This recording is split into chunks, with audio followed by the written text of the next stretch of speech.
Hey everybody, Marcus C. Williams here. And I want to take a moment and talk to you guys about what's going on in Minnesota with this most recent ICE shooting. I want to talk to you about what's going on in Minnesota with this most recent ICE shooting and what's going on with immigration, globalism, and the future of our country as we know it, plus some of the maneuvers that Trump has been making. I think that we really need to talk about a lot of things because we're not having those type of conversations. And honestly, it's starting to get really concerning to see everybody at each other's throats when nothing is really being talked about at all. We've become too, as I like to say, teamified as a nation. And what that means is we see things as black and white. We see things as red versus blue. We see things as Democrat versus Republican. But very often we're not able to grasp the whole picture of everything that's going on because we're too distracted, not just with the day-to-day travails that are going on, but also with a number of other things that they've tried to push on us that are differences. And because they're differences, they want to exacerbate them and turn us against each other or use them as a fulcrum to wedge us apart. And that's been a tool of Marxism forever. So when you see these people that are screaming about communism and socialism and stuff like that, this is some of the tactics that you see them use. Why do they use those tactics? Because they're successful. Because people like to see, oh, well, this looks like me. Oh, well, I feel this way. Oh, well, I want everybody else to feel the same way that I do. And if they don't feel the same way that I do, they're wrong. That's not the right outlook in the world, especially when it comes to us being a nation like the United States of America, which is my country and I love it so much. So real quick, hit that share button, hit the like button, get that message out there. And if you want to support the efforts, you can either on either side right here, it shows you how you can support, or if you're watching vertical up there at the top. So let's jump into this real quick. This new shooting in Minnesota, why are people getting shot in Minnesota? Well, why are people out running the streets acting a whole loon? You know what I'm saying? People out there acting crazy, and then higher level altercations happen, and then they're like, oh, look at the police or look at ICE. They're so bad. Are they though? Why was your behind showing your behind outside like you don't have no home training? Do people not have home training anymore? I remember when I was little, people would see somebody misbehave and they'd be like, you ain't got no home training. I guess nobody has home training that's out here in these streets acting a raw riot, talking about down with ICE, down with Trump, all of this nonsense. You don't even know why you're doing that. Why are you doing that? Let's ask that question. Let's start by asking that question and see who is doing what. I'll pop your comments up on the screen as they start to come in. Okay, I see. I see you. So when we have these conversations about what's going on with these crazy people in Minnesota, we have to ask ourselves, why are they like that, right? And some people will say, oh, well, we're fighting for what's right. You're fighting for what's right? What's right? Explain to me, like I'm 5 years old, what you, being somebody that's protesting ICE, sees as what's right, or the government is wrong. I'm a big anti-government person, right? Like I am very big. I'm a strong Republican. I'm a strong conservative. I have strong traditional values, but I do not like the government. That's why I'm a Republican, because Republicans are supposed to stand for small government. Some of them don't, and I got my issues with them. And y'all know, if y'all follow me, I talk about that all the time. But the fact of the matter is we got all these people that are like, oh, well, the illegal aliens are people too, and this, that, and the duh. Did somebody say illegal aliens are not people? They're just not supposed to be in this country. Hello? Like, make it make sense. Duh. Like, this is what we've got to go. What we've got going on. We need more people to say, hey, check yourself for a second. Why are you protesting in favor of these illegal aliens? How does it benefit the United States of America? Can we talk about that? Please, at least for a couple of seconds. We need to talk about what's going on in America, what's benefiting America, and not standing up for these illegal aliens who didn't even come into the country right. We got all of these people that are trying to come in our country in the right way, but people are standing up and championing for illegal aliens. Somebody's got to make it make sense. Who put in your head that you need to champion for those people? All of the sudden, everybody's a savior of the illegal aliens. Why is that? Somebody must have put that idea in your head. That is not an organic thought. Look at the refugees that are coming into this. It is treasonous. It is treasonous. Look at these. Let me say this. Look at the refugees that are coming in. Look at the people that are coming into our country legally. And then you tell me that those people don't deserve to be assisted. Of course, people that are coming here legally deserve assistance. Of course, refugees deserve assistance. But you're out here championing for illegal aliens, right? Like, you're not championing for the people that came in the right way, that went through the hard procedures to actually come into America. You're not out here championing for naturalized citizens and stuff like that. You're out here championing for illegal aliens. You're not championing for the Puerto Ricans and the struggle of the black man. You're not championing for white poverty or anything like that. You're championing for illegal aliens. Can somebody make that make sense? This has to be an inorganic thought, right? Because nobody just woke up one day and said, oh, let me fight for the illegal aliens. Let me fight for these people who I don't know, who don't care about America, who are out here waving foreign flags. Y'all should have known what time it was when people were out here waving Ukrainian flags, or waving Israeli flags, or waving Mexican flags, or waving Palestinian flags. And yes, I did point out Israel and Palestine, because we're going to have that conversation today for sure. So we need to have a conversation about all of these people in our country, in the United States of America, flying all of these other flags, and y'all are championing for them, not the United States of America, not American citizens. And we need to have a conversation about that. Because if we're America, shouldn't our citizens come first? I see these people out here standing up for these illegal aliens.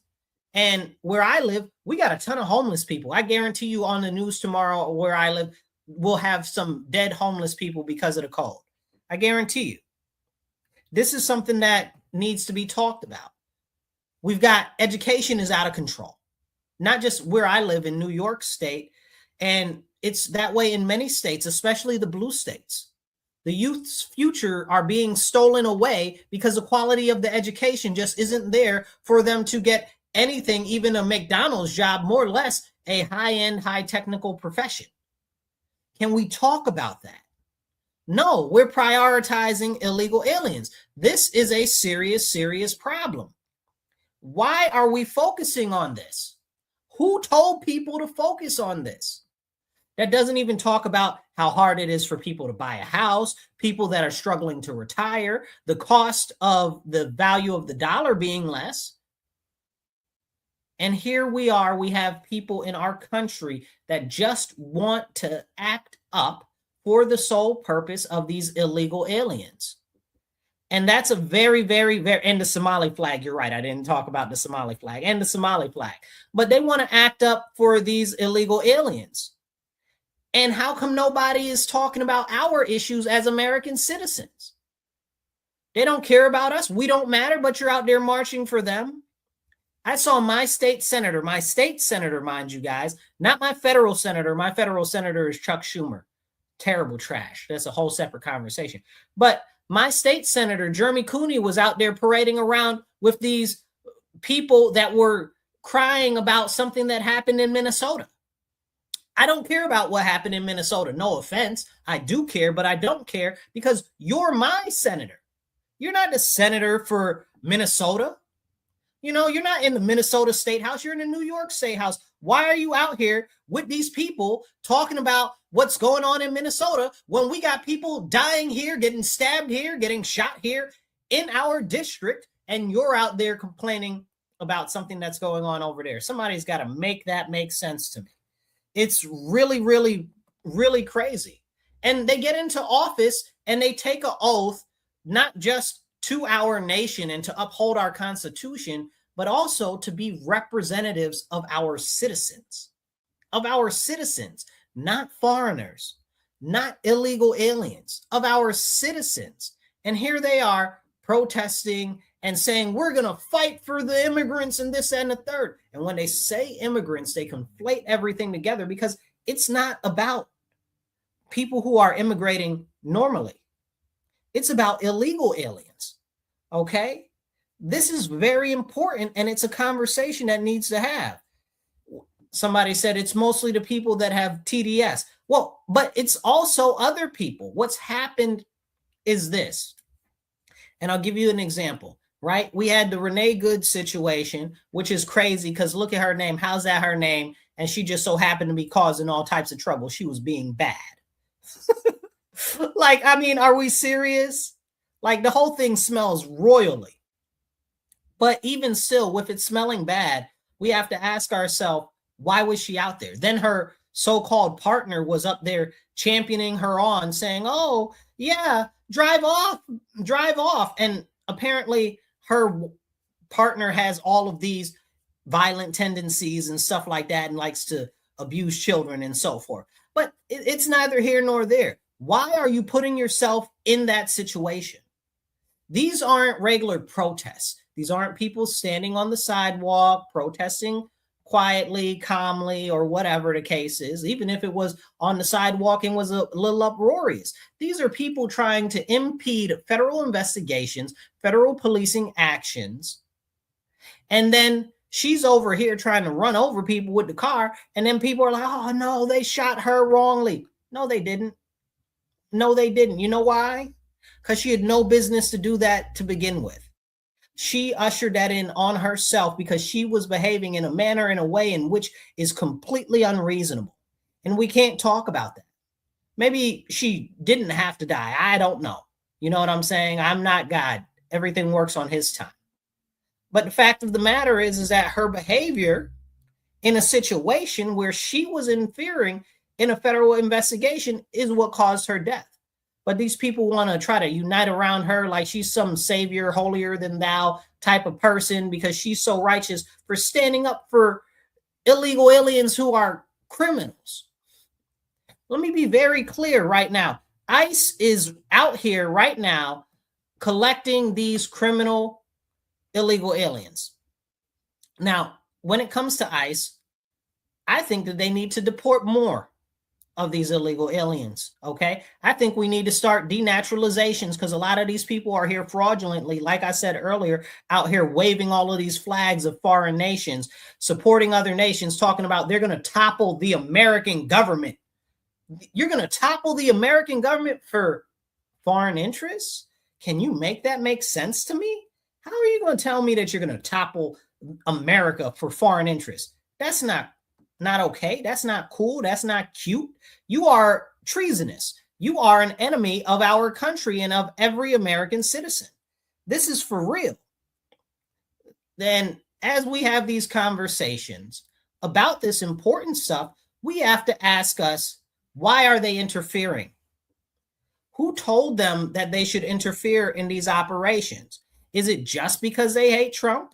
Is that what it is? Is it because Trump could arrest the devil and put the devil behind bars and they'd be like, free the devil?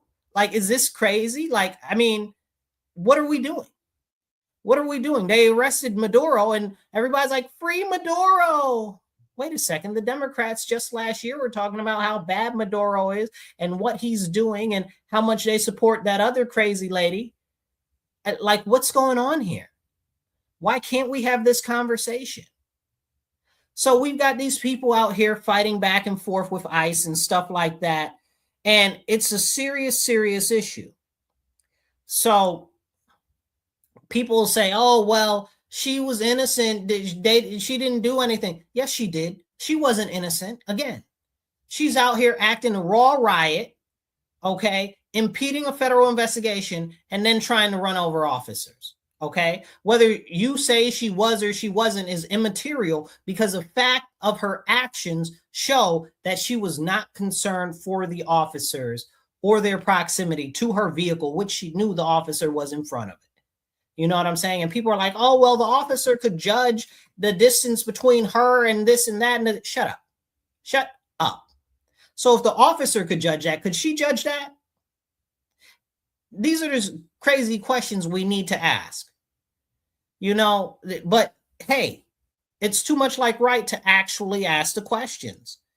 We need to have a serious conversation about these things because, I mean, why not, right? Like everybody is out here screaming about this issue or that issue, but it's screaming. Nobody's listening. Nobody's having a dialogue.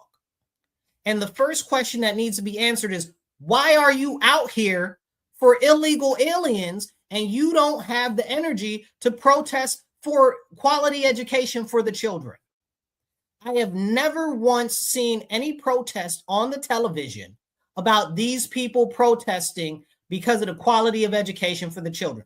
Drop a comment if you've seen them protest for the children. Never seen it happen. Never seen it happen. Why? I live in an area where there's a lot of crime. Never seen these crazy people out here protesting to stop the crime or the violence or victims' rights. Never seen them protest for any of that. I've seen them out here protesting for criminals. I've seen them out here protesting for illegal aliens. I've seen them out here protesting for everything except real tangible issues that need to be addressed. It's crazy. It's absolutely crazy. And nobody wants to have this conversation. But we must have those conversations. Please hit the like button and the share button. It doesn't cost you nothing. All right. And if you want to support, you can support on the side of the screens, tell you how to do it, or right above on the top, depending on if you're watching us vertical. So as we have these conversations, it's important that we ask those questions. Why are these people out here? Right? Like, why are they out here protesting for these illegal aliens? Who told them that that is a righteous cause? Somebody had to tell them. Well, I'll tell you who told them. The internet told them. The internet told them. These crazy institutions told them that. And Trump hasn't even really been in that long, and he hasn't deported that many people. You know what I'm saying? Obama deported more people. Bill Clinton deported more people. And we can't have those conversations because I guess Orange Man bad, right? Orange Man bad. That's all that anybody has to say.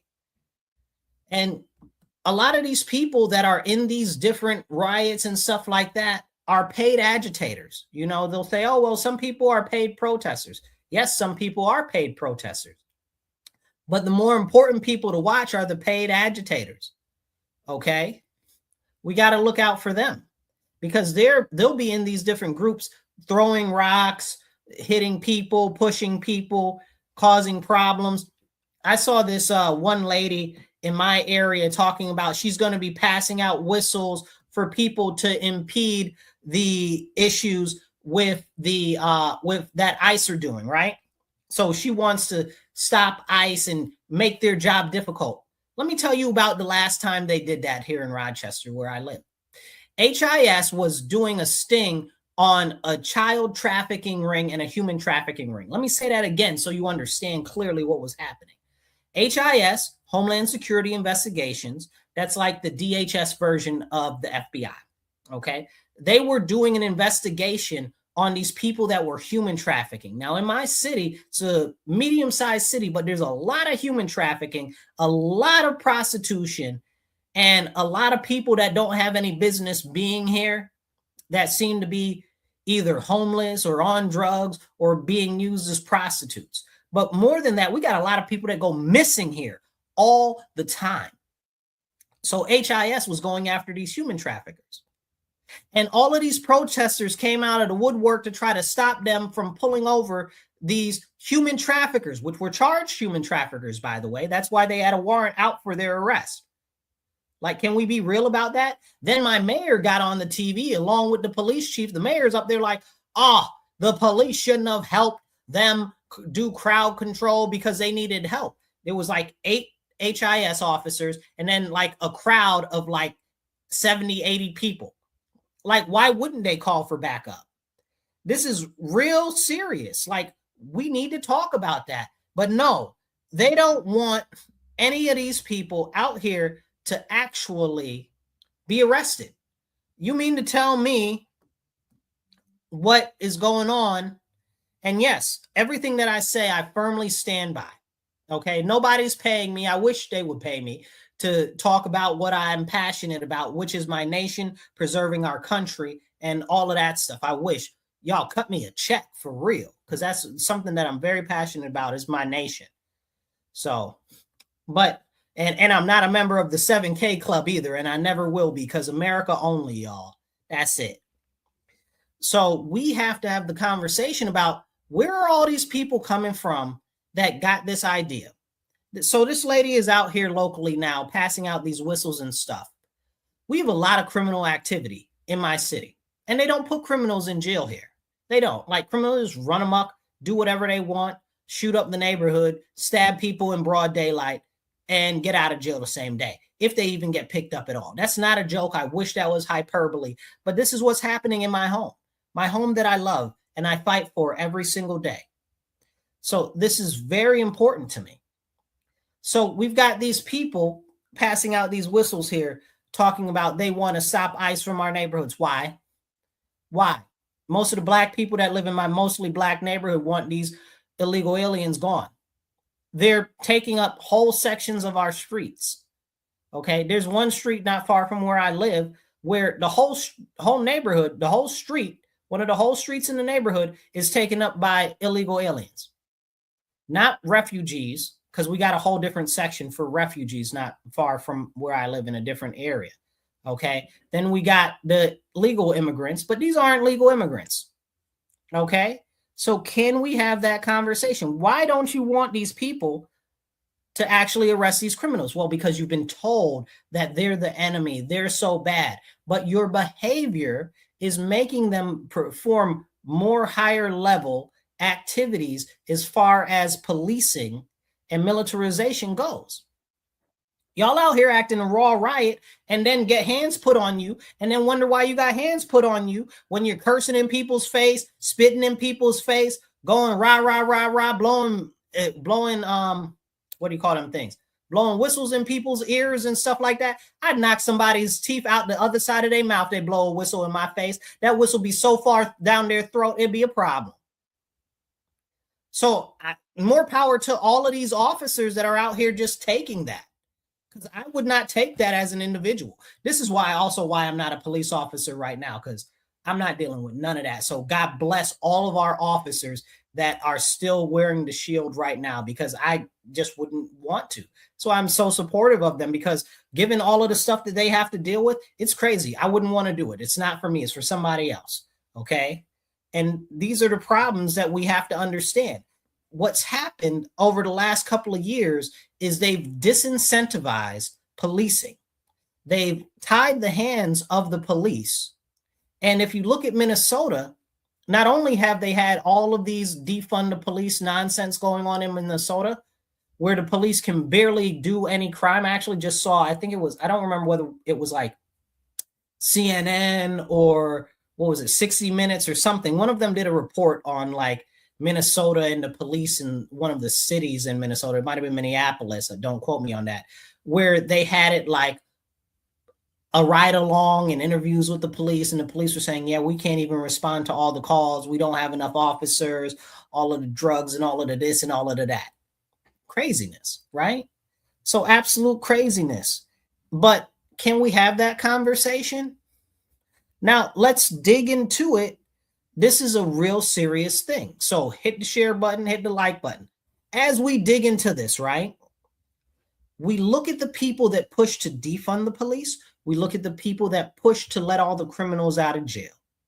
So that increases the amount of crime that's in the community, that's in the neighborhoods, the amount of chaos, and it stops police from being able to institute anything that even looks remotely like order. Now, we've got the situation where in Minnesota, the governor and the mayor, they're like, oh, the police shouldn't be out there, and the police should even stand up to ICE. I don't know if you saw the mayor of Minneapolis, the police chief was standing behind him, and he looked with a crazy face when the mayor said that. He's like, what? And I thought that was funny, but still, these people are saying that they should go against federal officers that are locking up criminals. They're going after criminals. And like I said before, I see they're going after criminals and I support that. But honestly, I think they need to deport more people. I want them to deport them harder. For real. I want all of them gone. This is a serious problem. And people say, oh, well, Marcus, it's not that big a deal. It's not why people need love and hugs and stuff like that. The American citizens need love and hugs. The American citizens deserve the first amount of resources that we have from the government. They deserve the medical. They deserve the Medicaid. They deserve the food stamps. They deserve the social services. They deserve the school monies. They deserve all of the housing vouchers, not foreigners. And daggone sure, not illegal aliens. None of them deserve anything from our country. There is a law that says, in the immigration law, that says that when you come to this country to come here legally, you have to prove that you won't be a burden on the state, like you won't be a ward of the state, like you won't be on social services and stuff like that. And apparently that's just a law that we don't enforce. Because if it was me, every one of them that's on social services will be out the door tomorrow. Because you're not American citizens. And the fact of the matter is, a lot of them don't care about our country. And it's tragic because our country has done so much for them. And I love me somebody that's a new American that loves our country, that's so passionate about our country. I love them people. Them my favorite. Okay. A lot of them have more patriotism than a lot of Americans, especially these crazy ones running out here doing all types of craziness. It's crazy. And as we have these conversations about these serious issues of what's going on in Minnesota, let me jump ahead to what happened today, this morning, where I don't know. I guess this lady was out there acting a raw riot in front of ICE or whatever, impeding them as they usually do. And then she got all in their way and they pushed her out of the way. So some guy comes over and starts to act a raw riot, right? Allegedly, he's trying to help her, but really he's interfering in what's going on. This is how people behave. So they try to blow that out of proportion, and then they try to paint him like some innocent bystander or whatever when he's armed, right? Now, I'm very strong on the Second Amendment. I believe very firmly in carrying a firearm. I believe very firmly that everybody should be armed, but that's a separate conversation. The point is we got these people online, and many of you might have seen them telling people to take up arms against ICE and to shoot them and to do all of this and all of that. And I'm like, are you serious? Like, who's paying these people? You really need to think, who's pushing this? They're pushing people to shoot federal officers? What's that going to lead to? And that's the conversation we need to have. What is that going to lead to if they start shooting officers? Can we have that conversation? We need to. We need to have that conversation, but nobody wants to have it. This is a serious problem. Why are we not talking about what happens if they shoot federal agents? When they're out here talking about they're going to shoot federal, I'd lock everybody up online. I'd go after every single person online talking about, oh, they're going to shoot federal agents. That's a thought for inside your head. You know what I'm saying? Like that's not something that you say out loud. Like, are you crazy? Like, that's real problems. Like, you're tripping balls. Like, what are you doing? What are you trying to encourage? Like, they're trying to encourage the deterioration of our nation. They're trying to encourage separatism. They're trying to encourage division. They're trying to encourage a so-called revolution. Now, wait a second.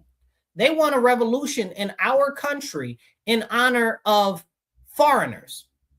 I want you to think about that for a second. These people want a revolution in honor of foreigners in our nation. They're all treasonous. They should all go to prison. Facts, full stop. Okay? Like, I'm not a big fan of the government. I think the government should have been tipped over and poured out a long time ago. And I stand by that. Okay? But the fact that you want to overturn the American government, not for the citizens, for foreigners and foreign interests and Marxism and socialism, which is antithetical to our nation's foundations, that's crazy. That's crazy. That's treasonous. And that's the behavior that they're trying to be out here and they're pushing. This is really crazy, and it's a problem. But nobody wants to have that conversation. These people are creating the situation that they say that they don't want. So clip this. This is exactly what they're saying they don't want. They say they don't want military police. Okay, they say they don't want more federal policing, but they're out here acting a raw riot. So what is going to happen if they behave crazy like they're acting up? It's going to encourage more heavy federal level policing. And people like me who have been speaking up against that for years, like I can't even say no to them because you're out here doing everything that you can to hinder legitimate federal interactions and searching for these criminals. Like, I don't want them to militarize the police more. I don't want them to federalize the police more. I've been arguing against that for years. But here, all of the sudden now, Trump is in office and he's a good bad guy. So we're going to focus on him and what he's doing and make him like he's some new Nazi leader or something like that. Like he's Mr. Mustachio. So everything that he do must be wrong and evil, and we'll show him, right? What type of crazy nonsense is that? If these people that call themselves socialists and communists and anti-fascists are out here behaving all types of crazy, they're behaving all types of crazy, what do you think is going to happen? You think they're not going to have to call in more federal level police? They're not going to have to call in the National Guard if you're behaving all crazy, preventing them from doing their actual duties? Do you think that that's not going to happen? So you tell me that you don't want it, but then you behave like you want the belt. You know? You ever have a little kid or babysit a child and they're like, oh, well, and they do something bad and you're like, I'm going to spank you. And they're like, no, I don't want a spanking. But they keep doing bad behavior. Well, clearly you want the belt if you're going to be out here, keep acting a raw fool. I don't want the military to move in. I don't want them to issue the Insurrection Act. And that's another thing. Where is all this talk of the Insurrection Act coming from? It wasn't from Trump. It wasn't from, what's his name? Stephen Miller. Like if Stephen Miller ain't saying it, he say some crazy outlandish stuff sometimes, real way more serious than even I would be like, you know, maybe you need to have one cup of coffee, not two, dude. But even he didn't say anything about putting that forth. So it's coming from the news and these leftists that are like, oh, Trump's going to use the Insurrection Act. Trump didn't say anything about that until they started talking about it. And he's like, no, I'm not going to use that or whatever the case is. But you're saying you don't want the boot, but you're doing everything you can to circulate this concept that they're going to use the boot because of what you're doing. And then you go out and you keep doing what you're doing. Can you make that make sense to me? If you don't want that end result, why would you behave in the manner that's going to usher it in? And who's really behind the scenes pushing that? We need to have these conversations because clearly all of this stuff is orchestrated together. It's all working for one purpose. And I tell you this right now. What's happening, and I call it the shadow hand, right? We've got foreign interests. We've got billionaires that are largely funding these nonprofits and these activity groups that are out here acting a raw riot, and some of them that are just behind the scenes doing some other shady stuff. We've got these people that are just plain corrupt that want to use all of the chaos to raise up their own sales and benefit their own selves and their own bank accounts. And then we've got China. So these are the fingers of the hand that are behind the scenes moving stuff around. And they're all working to the same goal, which is instability. Because off of the instability, they gain power. But we can't talk about that because people are too teamified and they're like, oh, Republicans, oh, Democrats, oh, this, oh, that. You know what the thumb of the shadow hand is? It's the government itself. Not Trump, not Obama, not Harris, not anybody. It's the government itself, because the government is a behemoth that does want nothing more than to continue to grow itself and expand itself. That's why I'm a Republican, because I believe in small government. And I stand on that. Shrink the government, y'all. We need to shrink the government. We need to shrink all the departments and everything. Don't get me started on deregulation. But we need this for the simple fact and the strength that the government itself is a threat. As it continues to get bigger, it continues to flex more power over us as the individual sovereign. And that's something that we need to get back to. This whole conversation about rugged individualism versus warm collectivism, which is crazy. That's not even a real thing, warm collectivism, unless you're talking about burning the wood boards from your house to stay warm. Like it's crazy. Like we're built on rugged individualism, and these people are pushing everything more and more to the government.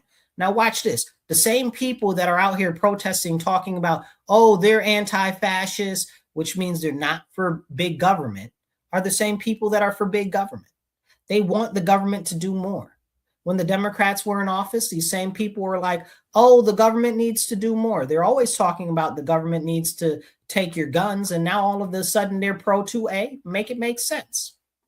What they're doing is they're trying to create a situation in which there is some type of serious activity so that they can take away more firearms rights. We have to see that this is all being maneuvered behind the scenes.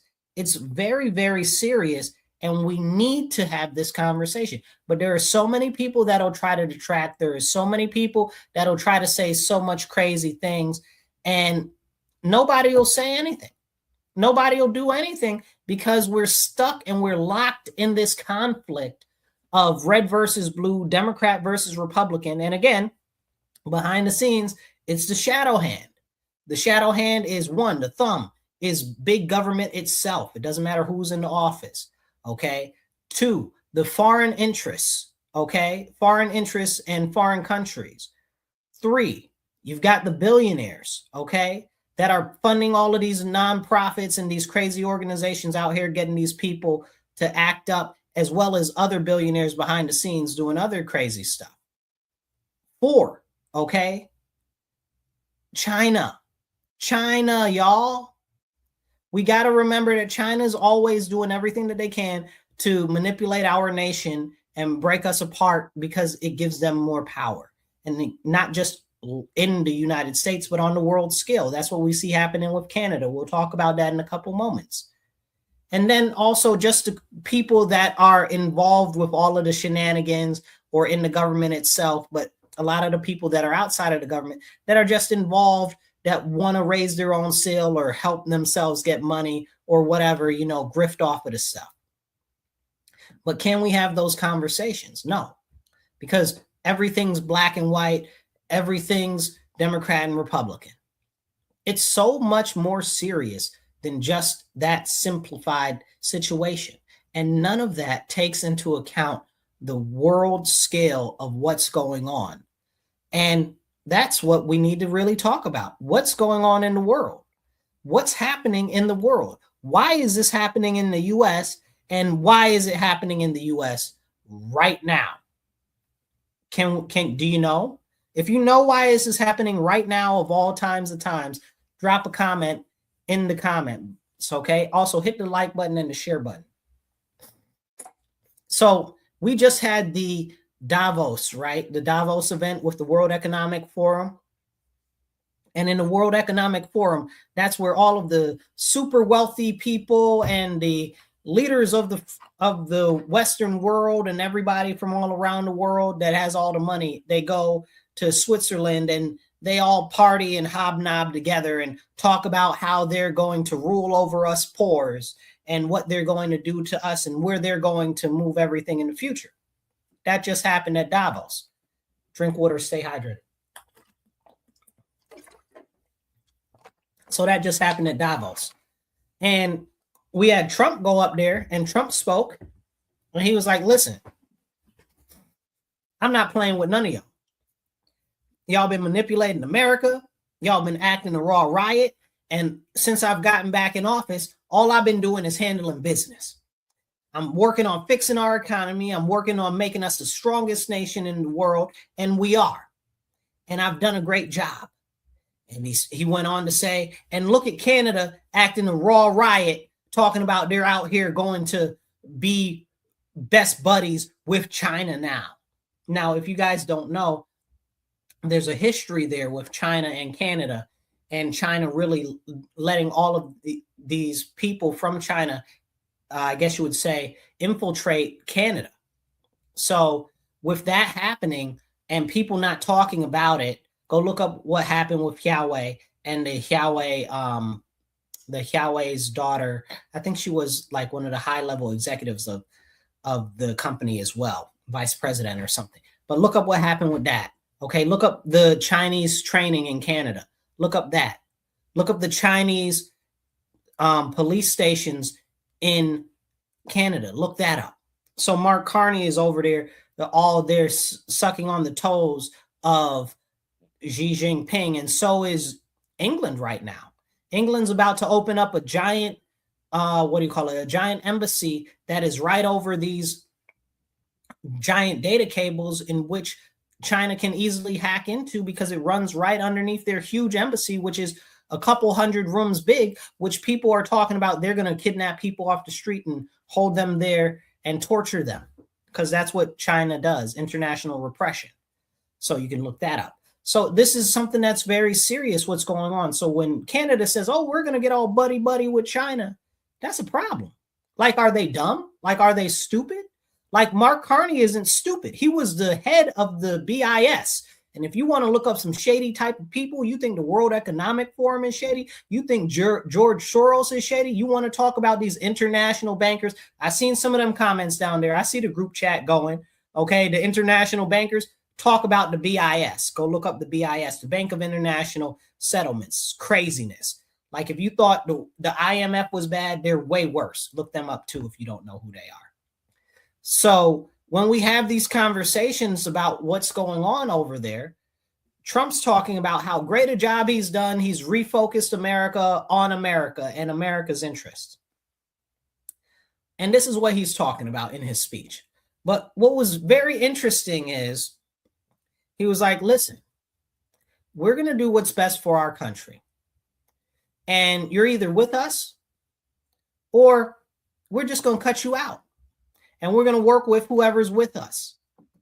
And that's something that's very, very, very interesting, you know, because usually if you look at the world stage, it's everybody wants to do this whole bilateral, bicameral, whatever you want to call it, cooperation nonsense travesty, right? Like the UN. The UN is super trash. I'm glad we're getting out of the UN. Let's get out of the UN. Okay? Because the UN is outlived its usefulness. You know, it started off as the League of Nations and it was serving the interests of the United States, and it no longer serves the interests of the United States. So we need to get out of the UN. Later for the UN. I guess we're still in the UN because there are like these green regulations and some health regulations or whatever that we're still dealing with. But we just pulled out of the World Health Organization. Thank God for that, because didn't nobody want the nonsense going on over there that they got going on. So we're out of that. Lord willing, we'll get out of the UN soon. And I don't have a problem with getting out of NATO either. So a lot of people, yes, Rochester, New York. Terry, that's you. I see you. Rochester, New York is where I am, Terry. So when we're talking about this stuff that's going on internationally, we have to understand that there's a lot of pieces in play. Greenland is in play. Trump talked about Greenland there. He's like, listen, you're either going to give me Greenland or you're not going to give me Greenland, and I'm going to remember that y'all didn't give me Greenland.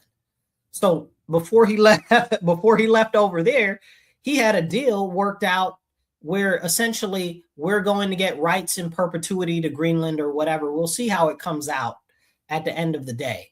So I honestly wasn't very happy about that. I kind of want Greenland to be part of a territory of the United States of America now. You promised me, and now you're talking about some other rights in perpetuity too. I don't want rights in perpetuity. I want it to be part of America. Period. Full stop. Okay. You sold me a dream. I want the dream. Give it to me now. Okay. So, and I say that as a joke, but it's really, really a real thing, you know, and we need to have these conversations. If we look at the issue of Greenland, right? And I'm going to get back to the Davos situation in a second.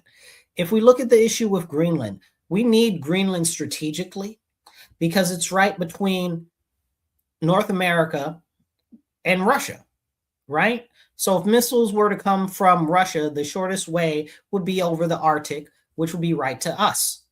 So there's also the option of international trade up there. So the more international trade activity, if you don't have safety and security in those routes up there in the Arctic, then the enemy's going to dominate it. It's that simple.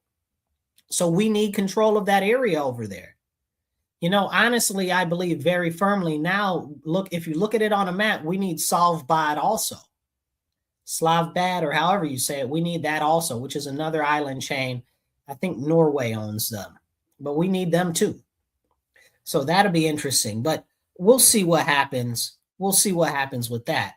But we need it because we're building this Golden Dome concept, which if you don't know what the Golden Dome is, I encourage you to look into it more. But essentially, it's like a missile defense system to really block anybody from shooting missiles into the US. Okay. Now, Canada, and this goes back to Mark Carney and his nonsense with China, Canada is supposed to be working with us to build the Golden Dome, but they want to be jack-offs and they don't want to help. And this is the problem.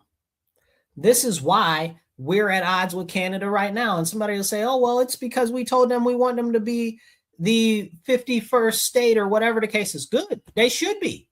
Okay. And people will say, oh, well, it's America is being colonialist or imperialist or whatever the case is. Who cares? I don't care. I want America to be imperial America. Like, I don't know what you guys are talking about. You don't want it. We're being colonialist and imperial. So America should be the most dominant country in the world. And I say that because I'm an American. If I was French, I probably think it's the French. Okay. But that's where I stand on the thing. Full stop. It's my nation. We need to be focused on our people, and we need to be focusing on growing our country's economy, our defense, and helping out our people. Like, what's wrong with that? Like, people are stupid. Like, are you serious? Like, it's really, really bad. So this is a conversation that we need to have. Why is Canada giving us a hard time now? Why are they meeting up with China? Because China is trying to destroy the US. They've for years declared war against our country, and nobody's even paying attention. Like, nothing's happening. Like, everything is absolutely okay. So this is something that we need to have a talk about. China is committing agricultural warfare against us. China is committing ecological warfare against us. They are committing psychological warfare against us. They are committing all types of different warfare against us. They're just doing everything except shooting bullets. Cyber warfare, biological warfare, COVID and stuff like that. All of the diseases that they found in that disease manufacturing lab that China had in LA. Let's talk about that. We can't talk about that. Go look that up, because that's crazy. China had a disease lab where they were cultivating poisonous diseases right in California. Go look that up. That got busted up a couple months ago. That was crazy. So these type of conversations are very drastically important to have. This is very important. We look at Canada right now, and I really want to harp on Canada right now, because I need you to take in your head and think about North America, right? Goes Mexico, United States, which is actually the United Mexican States. So that sounds like it's America to me too. So we've got the North America. So Mexico, United States, Canada, Alaska over here, Greenland over here. So if we're going to do a missile shield project, Canada is right there. We need to put missile shields in Canada. Right now, we provide most of Canada's protection. Canada's military is smaller than the NYPD. That's a fact. Go check that out. That's crazy. So, I mean, Canada can't bust a grape. They've also got places like Alberta, which is actively trying to leave Canada right now and join the United States. So that is amazing. I think that's really amazing that Alberta wants to leave Canada and become part of the United States. Come on in, Alberta. Arms are open, and we're here for you. Come on in. And I've also heard that Saskatchewan, to a lesser extent, is trying to secede also and become part of the United States. And I don't know about British Columbia, but we'll see about that too. Because those three provinces are overtaxed and overburdened, and they're overregulated by the Canadian government, and they want to not have them problems anymore. And if the referendum for Alberta to actually become part of the US goes through, that would be amazing. and it would give us probably Saskatchewan and British Columbia as well. Excuse me. So I'm looking forward to that. I hope that goes through. More power to my brothers and sisters in Alberta. Okay, may it happen. Now, as we have these conversations about what's going on in Canada, you see Mark Carney as being a big douchebag, and he's like, "Oh, America, you suck, this, that, and the third, da, da, da, da." But your economy, 70, I think 70, 76%, somewhere in there, relies on the United States of America. Like, what even are you talking about? Like, can we have that conversation? Like, your whole economy, they got mad at Trump the other day because Trump said Canada only exists because of the United States. It's true. It's true. If we decided that tomorrow we're not having anything to do with them, Canada be jacked up. They'd be jacked up. Okay? So we need to have that conversation, but nobody wants to have that conversation. They're out here talking all crazy outside of their neck when we're trying to build up a defensive system to protect us against Russia, to protect us against China. And here you are making deals with the enemy. Here you are making deals with the enemy. Why would you do that? How does that help or benefit the Canadian people who are already suffering? If you don't know what the Canadian people are going through, I'm not going to go through that in this episode, but go look into it. Like, it's not good at all. They are suffering bad. They can't buy nothing. The crime is through the roof. Okay, it's all bad. The energy's through the roof, and it's like New York State on steroids. Okay, it's really bad. But as we go through this, it is so serious for us to see the importance of having a united front on the North American continent. The next issue is going to be Mexico, but Mexico is pretty much falling in line with most things, but they do have a lot of stuff going on with China. And that's, again, China is the biggest issue. We got to get them out from over here. This is very, very serious. And if we don't have these conversations, who's going to? You tell me who's going to. So we get Greenland. We're good there. Then Canada hopefully will fall in line. But if it doesn't, maybe we should fund Alberta's secession. I'm just saying. Now, let's jump back over the sea and go back over the pond and go back to Switzerland real quick. So also at Davos, guess who was over there? We had Governor Lily Liver himself, okay, Governor Newsom, out there talking crazy out his neck, trying to make the president look bad on the national stage, on the international stage. When you're a governor of our country, like, you're trying to undermine what the president is doing. Are you dumb? He's not dumb. He's smart. He's highly intelligent. Don't let anybody tell you otherwise. But he is a puppet for China. We got to get rid of that dude. Him, Eric Silwell, and a bunch of the rest of them, okay, who are agents for China. Mitch McConnell, too. I don't even know how he's still in office as old as he is. But that's another conversation. But this is so serious, and we really need to see what China's doing to us. They are using Governor Newsom to try to undermine our efforts. What is up with that?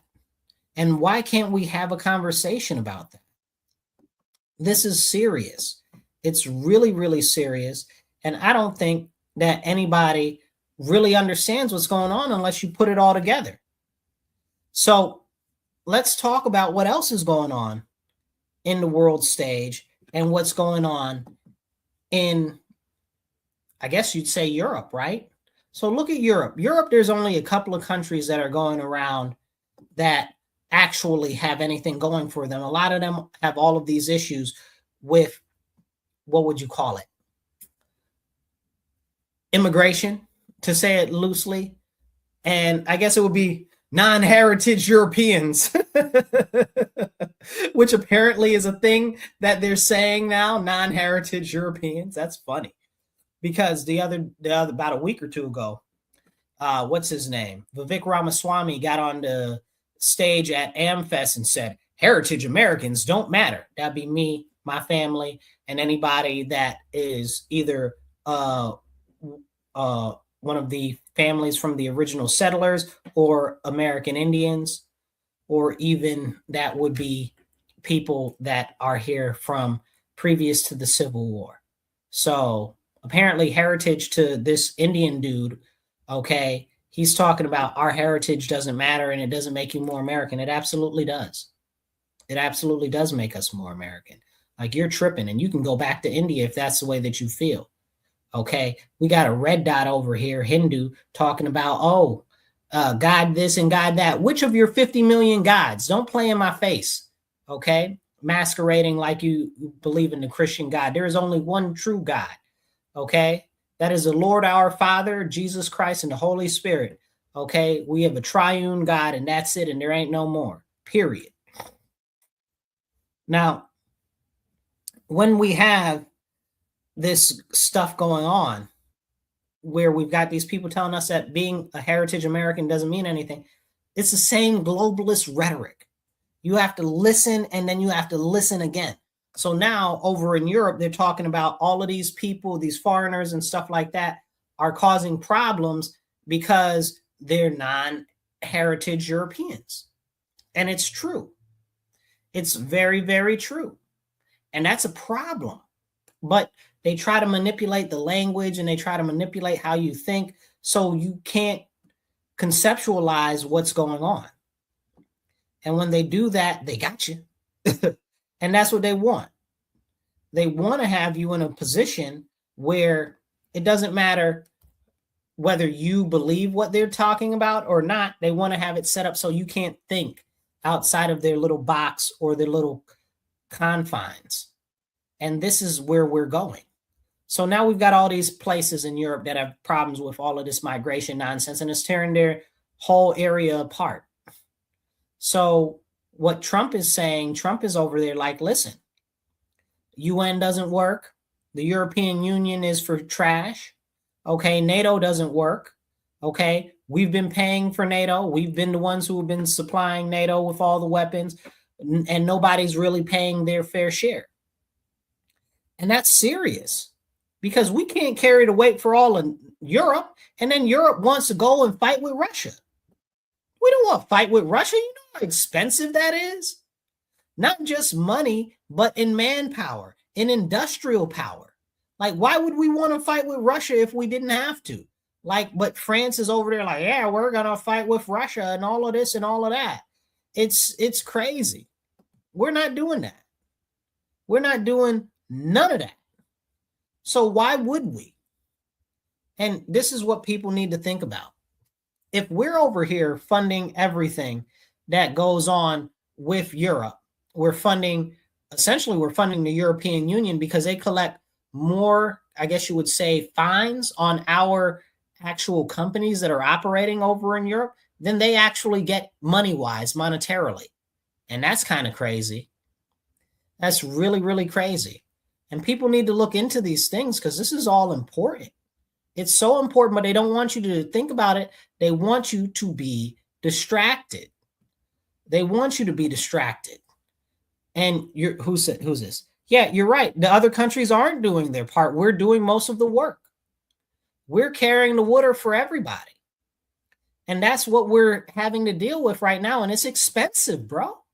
It's expensive carrying the world on your back. And Trump doesn't want to do it anymore. He says, we're done with that. So he said, if the UN isn't going to play ball, we're not messing with them. We're not funding them no more. We're out of the World Health Organization, and we might be out of NATO. And people are like, oh, our allies in NATO, our allies in NATO. What allies in NATO? Who? Which allies in NATO? Make it make sense to me. The French, who rolled over in World War II? They some surrendering fools. Also, the French have gotten us into almost every single armed conflict that the U.S. has ever been in since the inception of the U.S. Go look it up. Go really dig into it, okay? The only war that I haven't been able to trace back to France is the Civil War, and that's yet because I haven't really dug into it. But every other armed conflict, France is right at the center of the bull, okay? So France is in NATO. What is France doing for us? We got Macron over there and his whole bull moose of a wife, okay, running a raw riot I think she beat him up. Like, I really think she punched him in his face. Okay. Because he was wearing those dark glasses at Davos up there talking about Trump is a bully. No, you look like you got bullied before you got on stage. Like somebody bust you in your eye with those huge old sunglasses. Go look at the pictures. If you didn't see the pictures, go look at the pictures of Macron at Davos. Okay. Because I mean, like, France is in NATO. Who else is in NATO? England. What is England doing? England lost to the Germans too. Like, if it wasn't for us, they wouldn't have been able to do anything. Like, England was getting tore up, bombed to the ground. Who are who NATO, the North Atlantic Treaty Organization? Who? Spain? You know, Italy? Like, who in, I mean, maybe Italy a little bit now, but Italy got its own problems. They don't even got enough jobs for their people.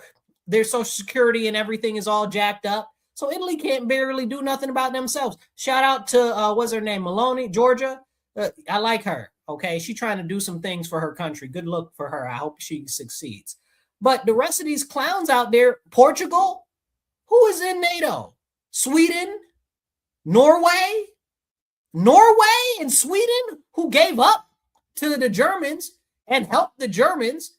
By the way, oh, well, they were, what do you call it? Non-combatants. Bull sugar. Tell that lie to somebody else. Okay? Learn your actual history and affairs. Like, it's crazy. How is NATO helping the United States? Who are they going to help us against? Russia? Huh? They can't help us against Russia. NATO can't help us against Russia. Who's NATO going to help us against? China? They're in bed with China. So who is NATO going to help us against? What, Africa? Africa's going to attack America? Africa, they don't have one unified nation state on their continent.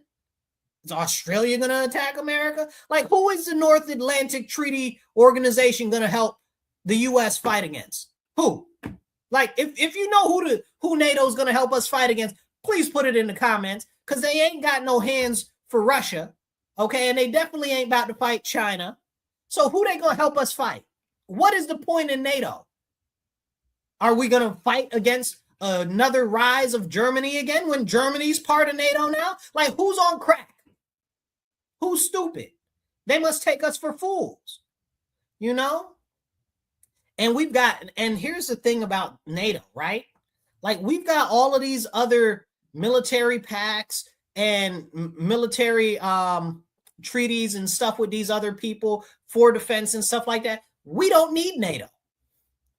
Like, we don't need NATO. We absolutely don't need NATO. There is not one. So somebody drop one reason why we should have NATO in the comments. Drop it in the comments. I want to see it. So this is the thing. We don't need NATO. NATO needs us. This is why they're over in Ukraine right now talking about, oh, we're going to help them in Ukraine. Who are you going to help in Ukraine? You can't help yourself. And Germany's out here rebuilding their army. I'm not so keen on that. I don't trust Germany. We see how Germany gets down. Okay? Every time, you know. So I don't really mess with Germany as a whole, as a concept of a political agency. And also the European Union, right? Like, all of these groups in NATO are all part of the European Union. And I know the European Union is more of a geopolitical economic unit, and NATO is more of a warfare situation. But because they're part of the European Union, if anything were to pop off in one part of it, the rest of the people would do something about it. So what are we even doing? Somebody make it make sense. Like, all of the contrasting and conflicting different security pacts and treaties and stuff like that we've already got going. We don't need NATO. NATO's not helping us. It's costing us a ton of money. It's costing us a ton of money. And I'm sick of it. Somebody said it was the Soviet Union who defeated Hitler, not the Americans. So that's not true. Okay? There is some truth to it, but it's not true. But I do appreciate you commenting with something that actually has some value, because there's a lot of people out there commenting dumb stuff. So I appreciate that. So as we talk about NATO and we talk about how people are out here, oh, poor NATO, NATO's sad, and they're going to be mad at us, and they're our allies. In what? Us putting our troops in their countries? You know what I'm saying? They don't have any armies. What is an English army? Hello? What is the English army? Explain it to me like I'm 5. You know, and England has one of the better prepared and modernized militaries out of all of Europe. Good for them in Brexit, okay? Like, are we being serious right now? Like, we're not being serious. All of these other countries are useless to us, okay? And like Trump said, Trump got on the stage at Davos. He was like, I don't even know if they'd come to our aid if we needed their aid. They wouldn't. They wouldn't come to our aid, because who would we need their aid against? Russia? No. China? Possibly. And they're all in the pocket of China anyway. So they wouldn't come to our aid. What are they going to do? Going to say, oh, China, be nice. What are you going to do? What are you going to do? You're not going to do nothing. All they want to do is beat down on Russia, because Russia is one of the few countries that isn't a member of these international banker collectives. Also so happens to be that Iran is not, but that's a whole nother conversation. Okay? Like, are we serious? Are we being really, really, really serious? Somebody said we've become that Germany. I don't know what that means, but please clarify. We are the world's bodyguards. We are. We are. And NATO is super trash. I agree with you too. This is exactly what the problem is. We're out here running around, policing the world, and it's time that we stop that. It's not benefiting us. It's costing us a ton of money. And it's really a problem. So when Trump comes into office and he's like, well, we're only going to be worried about the, I guess you call it the Western Hemisphere, right? So that's all of the Americas, North America, South America, Central America, right? He says that's all we're going to be worried about is our own backyard. Good.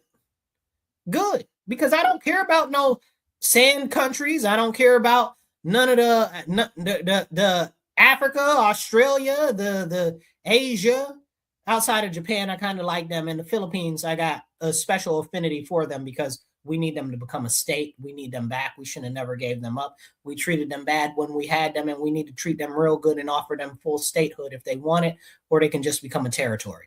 So, but that's a longer conversation. I talk about that often. I really think that we need them back in the fold. Cuba too. Cuba's next though. We're coming for Cuba. Cuba's happening real soon. Next couple of months, maybe. We'll see what happens with Iran, but we'll be at Cuba soon. Okay? We're working on becoming the power in the Americas once again. Once again. We're working to run stuff in Americas once again because China has put their foot all in our backyard. Right now, they've just built last year a $3.5 billion deep water port in Peru, which means that they can put military ships in Peru.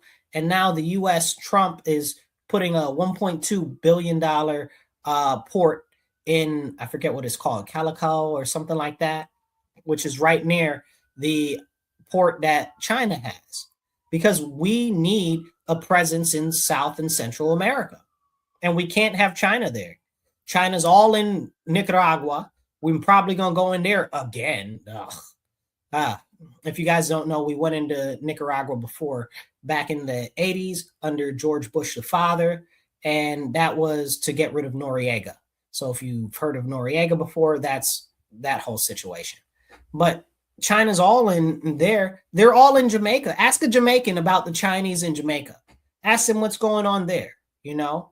Ask them. Ask them why they aren't fighting against the Chinese. Anyway, let me not go in that direction. But ask them why they're not fighting against the Chinese in Jamaica. Ask questions. Okay? We really, really, really need to actually focus on America right now. What we can control and where we can control things. So Trump's put out this new proposal with the Board of Peace, right? And people are asking him, oh, is that going to rival the UN or this, that, and the third? And Trump's like, UN sucks. They haven't been doing what they're supposed to do for years.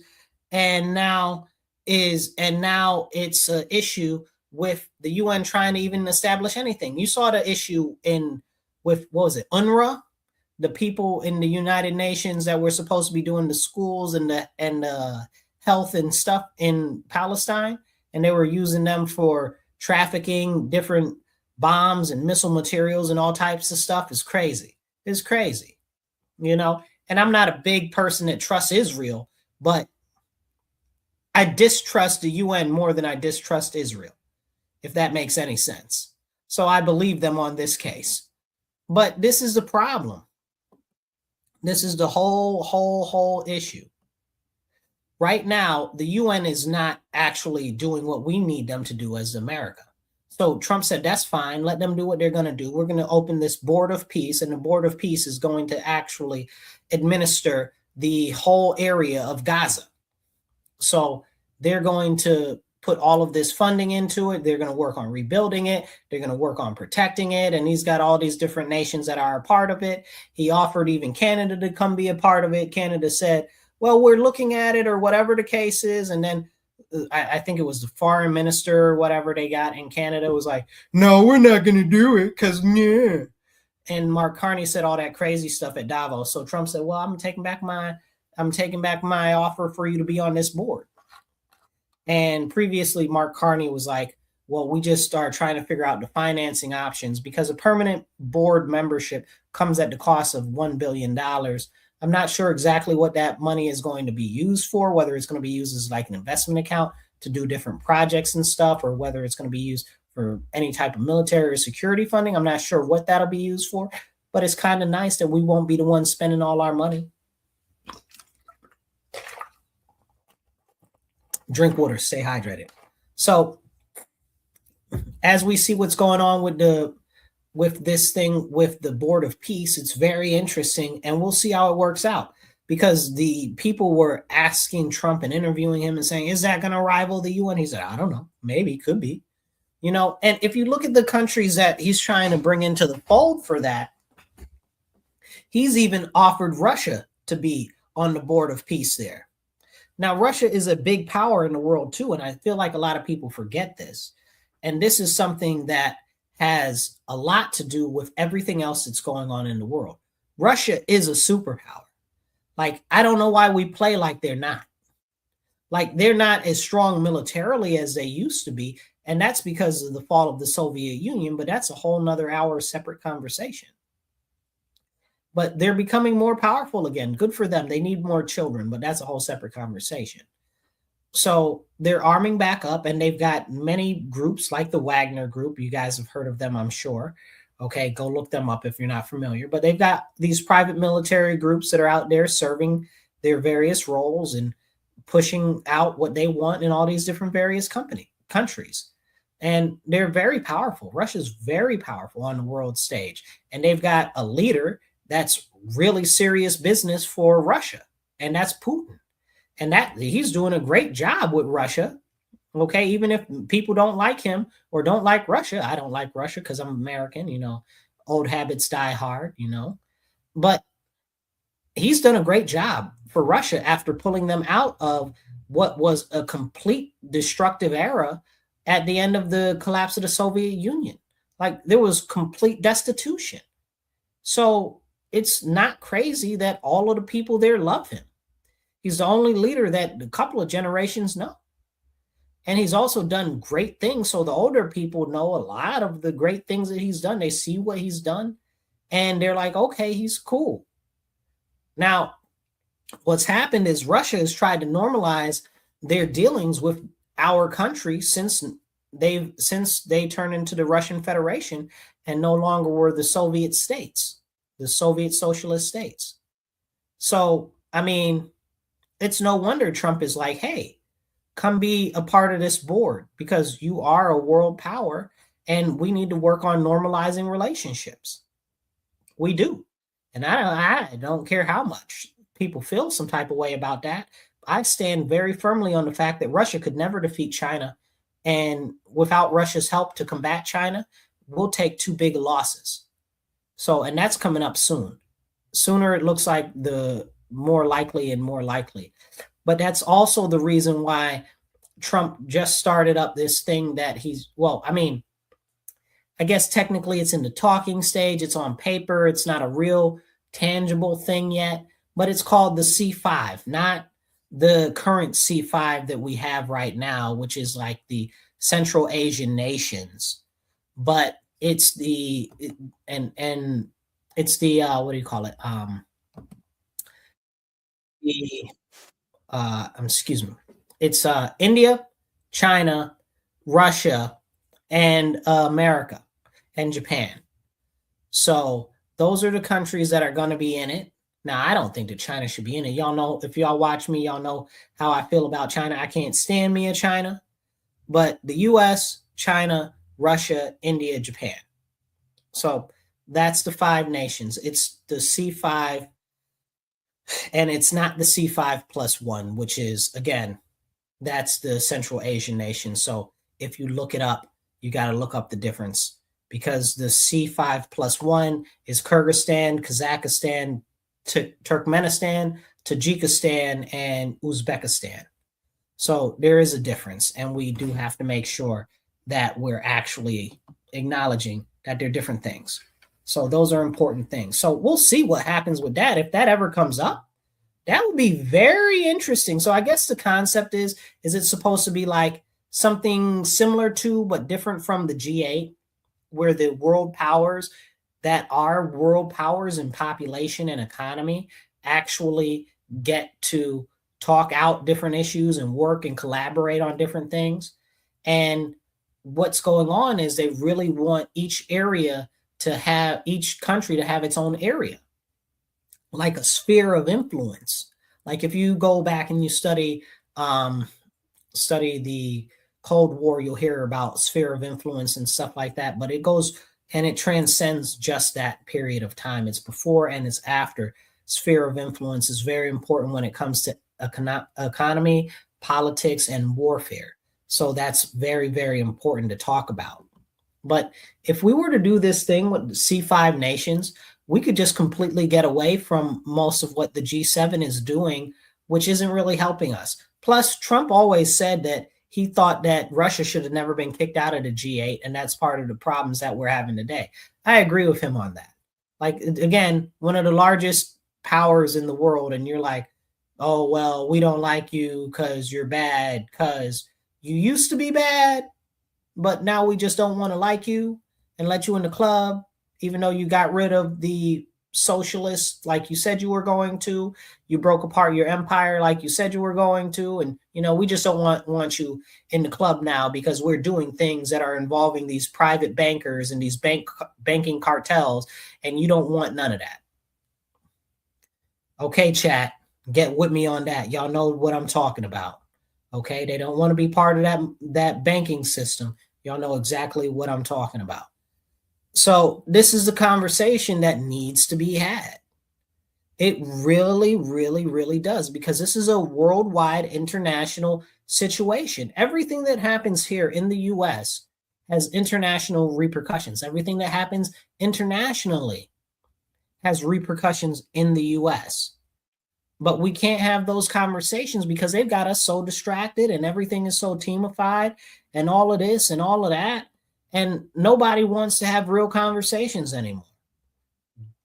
And it's really, really, really important to look at things from a holistic lens, right? That's what the left likes to say. Things are holistic and stuff like that.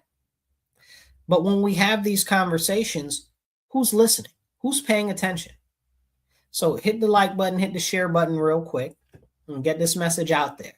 But as we're talking about this, I want to touch on a couple more points, because this is the future direction of where we're going.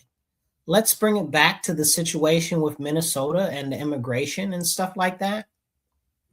What's happening with the immigration is not just happening in the US. It's happening in the European Union, outside of a couple of countries like Hungary, Poland.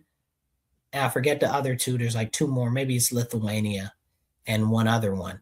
Like, they're the only ones who didn't let in all of these foreigners into their nation, and they don't have this issue with all of these demographics and the destruction of their nations. It's crazy. And they tried to take out, what's his name? I can't remember the name. The president of Hungary, they tried to assassinate him. They tried to assassinate, where's the other guy from Slovenia? That's another country. Slovenia, they tried to assassinate him. They're over there trying to overthrow Slovenia now. They just tried to say that the UN wasn't going to recognize the election results and all this because they're trying to topple their government again, because these people don't want to be beholden to the EU. They don't want to be beholden to all of this nonsense with all of this globalist loss of sovereignty trash. And that's what these crazy people over here in the US are pushing for, and they don't even see what's going on. They don't even see what's going on. They're serving the purpose of the globalists. If you're going to tear down the country, the United States of America, right? Let's play this out. Let's play this out, right? We got the socialists and these communists that are talking about, oh, we want to overthrow the government. We want to overthrow America, blah, blah, blah, for our interests, which don't actually match up with the American way of life or American history. Okay. You want to do that and replace it with what? Communism, socialism. Okay, cool. You want to do that, and what's going to happen to our country? How are you going to run the United States through a completely closed, centralized government? It's not going to happen. It's not going to happen. It's not physically possible. The country is too big, too populous, and you would need complete surveillance control over everything. Oh, wait. They need complete surveillance control over everything to do that. Interesting. Some other people are trying to push surveillance and the creep of surveillance on the other side. How is it that they're both working towards the same goal? Interesting. Something to keep in mind. And this is a conversation. You don't have to be on the same side to be using the same situation or the same method. That's what needs to be noted. I think George Carlin said it best about how all of the extremely affluent people and all of the people in Congress and everything are really working together, even though they don't know what the other people are doing, because they all go to the same schools. They all have the same vacation homes. They all are in each other's weddings. They're all married into each other's families. All of this, all of that. They know what's good for their own social class and their own strata, even if they're not communicating directly together. Well, this is what we see happen with these people on the left that are manipulating things, along with the people on the right that are manipulating things. Because don't get it twisted. There are people on both sides that are manipulating all of the American citizens, and they're trying to bring us to a situation in which, well, we don't exist as a nation the way that we think that we do, and the technocrats are in control on the right, or on the left, the technocrats or the socialists are in control on the left. Yes, I said technocrats on both sides. That's a conversation there in and of itself, and something we need to talk about. But we're not talking about that. All of these people that are behind the scenes, the whole shadow hand, okay, the government itself, okay, the Chinese, the foreign influences, okay, the wealthy billionaires, all right, all of these people are all working together, or in tandem, I should say, not necessarily together. In tandem is a better way to say it.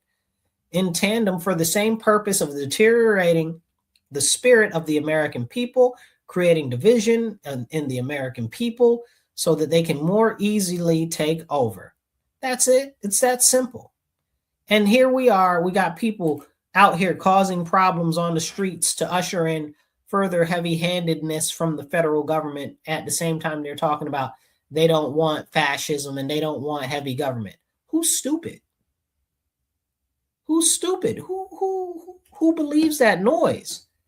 Like, because you look at what's going on and you're like, you're going to cause exactly the things that you don't want.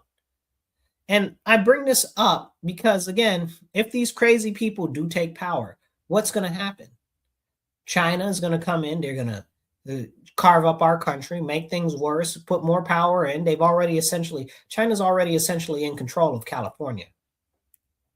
That's its whole own conversation. That's a big, huge problem. We got one county. I forget what the name of the county is, and go look this up too, because it's important. There's one county in, or it might be a city. It doesn't matter. Go look it up. there's this lady, and she's the head of like the board of elections, and she only speaks Chinese. She doesn't speak any English at all. Make that make sense. She's not even an American citizen. Make that make sense. How's that happen? How's that possible? You know, these are conversations that we need to have. We're not having them. We're not having them. And the people in our country are tearing down our country on the inside for who? Like, you're not going to benefit from tearing down our country. Like, are you stupid? You're just making us weak. And what's going to happen? All of our enemies, because remember, America's blown up pretty much all of the world. I don't know how many countries we haven't blown up, but I'm sure I can probably count them between my hands and my toes. You know, like, are we being serious right now? Like, our enemies would love to see us fall. If America falls tomorrow, Canada won't take us. Mexico won't take us. Who's going to take us? Stop being stupid. We have to preserve our nation. We have to preserve our way of life. All of these illegal aliens, they got to go because they're draining our resources. And at the end of the day, you'll say, oh, well, Marcus, they deserve this. I don't know what the hell they deserve, honestly. Okay. But whatever they deserve, it's not from us because they're not from our country. They're not our countrymen. They're not our citizens. They don't deserve a lick of spit from us. That's how serious this is. Because what you guys don't realize is what the CBO, which is the Congressional Budget Office, and the OMB, which is the Office of Budget and Management in the federal government, is saying that the AI and the machines are going to take all of the jobs in the country. They said like up to 70% of the jobs by 2030. By 2030, that's like 4 years away. Like, are we serious right now? That's like 4 years away. The federal government, even though nobody listens to them because they actually talk numbers and facts, even though nobody listens to the OMB and the CBO, they're still right. They're usually right, by the way. So when they're out here talking about all of the machines and the AI are going to take our jobs, we need to listen. But you know what? Don't even listen to them. Listen to the money man, Jamie Dimon. Jamie Dimon is the CEO of JP Morgan Chase, if you don't know. One of the biggest banks in the world and the biggest bank in the United States of America. He was at Davos too, okay? And he was at the World Economic Forum talking about, he said this is a quote from him, semi-quote. He said, well, AI is going to change the whole landscape that we're facing in the economy. And a lot of the jobs are going to go away and a lot of jobs are going to change and a lot of people will be replaced and maybe we'll make a couple of jobs, but it's going to change the whole world. And it is what it is. It is what it is, you guys, is a terrible, horrifying statement from one of the most powerful people in the world. That is a terrible, horrible statement. We're going to lose so many jobs, and you're saying it is what it is. Essentially, it's unavoidable. It's too late. And he said, you just have to prepare now for what you can. Essentially implying that we won't even be able to prepare that much at all. Like, I think people need to listen to him. He's the money man. You know what I'm saying? And he's deep into all of this stuff that's going on in the world. Like, we need to pay attention to the man when he speaks. Like, he's just echoing exactly what OMB said, exactly what the Congressional Budget Office said, and people aren't listening. Y'all got to wake up, and people are like, oh, well, the trades are still going to be there. How long? How long are the trades going to be there? 5 years, 10 years after that? All of these robots are humanoid robots that they're building. Some are job-specific robots, but a lot of them are humanoid, like the Tesla robot, like Atlas, like a lot of these other robots that are out there. I can't remember the other one that has like the muscles and stuff like that. Like, it's got like this whole system of muscles that are used through fluid muscles, and they've got another one that does like air compression muscles. It's crazy where we're going with robotics, but they're humanoid. So anything that a human could do, essentially they could do better and faster. So we need to really be concerned about how our economy is going to look in another couple of years. So what they're all really doing right now is they're pushing this nonsense on us now so they can destabilize us now before that chaos hits, so that they can have everything in order so that they're protected. And who suffers? Us. the American citizens, the everyday people, because everybody's distracted talking about, oh, red team, or oh, blue team, oh, Democrats, oh, Republicans. And in the meantime, you missed that they're doing everything that they can, putting in all of this nonsense that is going on to destabilize what's happening in our nation so that we can't even see or think about what's going on. Why? Why? We need to see what's going on. We need to pay attention. Oh, somebody said it was Romania. Romania was the one that I was talking about where they tried to assassinate. No. I think it was Slovenia also. I think it was Romania and Slovenia. They tried to assassinate the guy. They tried to assassinate the Hungary dude too. I like that dude. Viktor Orban, I like him. But I do think you're right about Romania. I think some crazy stuff's going on in Romania too. But Slovenia? Yeah, Slovenia. I was going to say Slovakia, but I don't think. Maybe something's going on in Slovakia too. I don't know. I think one of those isn't a country anymore, but I can't remember which one. There's so many countries over there and they change like every couple of years. So I don't remember completely. But I'm pretty sure it was Slovenia, and something just happened in, I don't remember. I'm not even going to sit here and play. So something happened in another country also in Europe. Whatever. It actually was kind of serious. I just don't remember. I wasn't going to talk about that tonight. But thank you. I appreciate you. As we have this conversation about the AI taking over, Jamie Dimon telling us, what happened? Is it still going? My screen looks like it froze. So I hope the video is still going. Anyway, I'm going to keep talking and we'll see if it's going on. I don't know what's going on here. Something seems to have happened to the video. But with what we've got going on with our country, we need to really understand that stuff is serious. And if we don't start paying attention to what's going on, we're going to miss everything. We're going to miss everything. And I don't know how we change anything if we actually don't start standing up. Now we've got to stand up because tomorrow's too late. And if we are not the ones to say, hey, we've got problems here, nothing will change. And we have to make sure that we're actually getting stuff done now. Because if we don't, I don't know what to tell you for later. I really don't. We're going in a direction that's like a highway down the wrong path real fast. And nothing is being done about it. Nothing whatsoever. I'm praying. I'm hoping. I'm staying strong. I'm also trying to work on this video at the same time, so please bear with me, you guys. Something happened to the camera. As we have these conversations about the important issues, I really am concerned. Like, I'm not going to play. I'm going to try to do this. Let's see.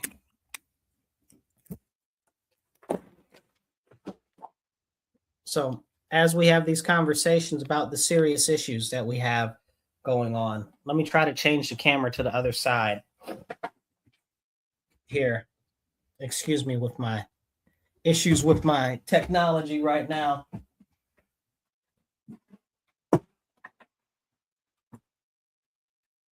Emergency camera adjustment.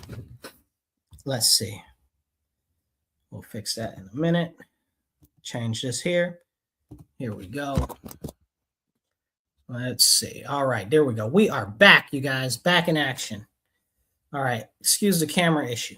So as we talk about the CBO changing things and what's going on with the AI taking over, we have to talk about what are our jobs going to look like? What's going to happen? This is why we have to get rid of all the illegal aliens.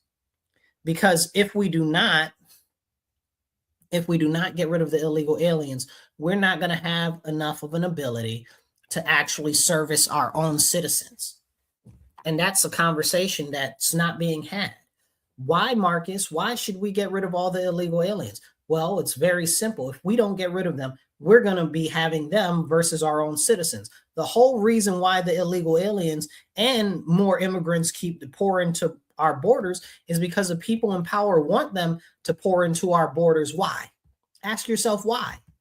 Why? It doesn't generally help America for all of these foreigners to come in. So why would they want that to happen? It's real simple. They want to create a class that's separate from American citizens that they can use for whatever they want, that'll be beholden only to whoever's paying them. That's why they want these illegal aliens. That's why they want these foreigners. That's why they want them all here. That's why they want them all now. And this is something that's not being talked about. And this is why I want them all gone. Because I don't want to compete with them. I don't want to have to go to war with these other people that are already agents inside my own nation. Like, people are not paying attention. People are not paying attention. People see, oh, well, this is this. They look at the surface, right? They look at real surface measurement stuff. That's why I try to have real serious conversations with you guys when I'm streaming and stuff, because this stuff is for real. And it's a lot of pieces of the puzzle together. It's just that a lot of people don't have enough time or mental capacity to actually follow it from the beginning to the end. What's going on is in our country, and I'm going to explain this. Hopefully it's very simple. So clip this. In our country right now, what is happening as we march towards this AI revolution, we are going to see these classes become harder and harder for people to be socially mobile in. So that means that if you're in the middle class, like you used to be able to be in the middle class and kind of move to the lower upper class, or be in the lower class and kind of move to the middle class, that's pretty much gone. You pretty much die in the socioeconomic status that you come into the world now. That's how the country is going. And with these foreigners are all being pumped into our country, especially the illegal aliens, it's even more highly challenging because, like I said earlier in the show, we're not even focused on our education. Our children are graduating. They can't get a job at McDonald's. So who are they competing with these entry-level jobs for? These foreigners that are coming in over here, low skilled, low wage, low labor, can't really do anything because they don't even speak the language, don't know how things work, and they have no skills. So who are they competing with? They're competing with jobs that the everyday man could get. McDonald's, working a farm, doing something in a factory. Like we see often, a lot of these factories get busted, like meat packaging and stuff like that. And then we see, or the Honda, that was it Kia or was it Honda? I don't know. It might've been Toyota. Okay. One of those companies that was doing the cars, like they had all of these Korean workers there, like crazy. Like, so this is serious and we need to talk about it because they are taking our jobs. They are taking our jobs. Any job given to a foreigner, any job that's given to somebody from abroad, that's a job for an American citizen. And we need to do everything to keep those jobs firmly in place. So if we're not focusing on that right now, we're going to end up in a serious problem. So the people in the middle class and the lower class will compete with these foreigners who do not care about America. They do not care about our country. They just care about being able to produce for themselves and probably send some money back home, which is why I did support the concept of putting a extra 3%, what do you call it? 3% cost on anybody that sends money overseas. I thought that was very ingenious. That's important. We need that. And then Congress was like, oh, don't do that because they skimming too. Whole nother conversation. But that's important.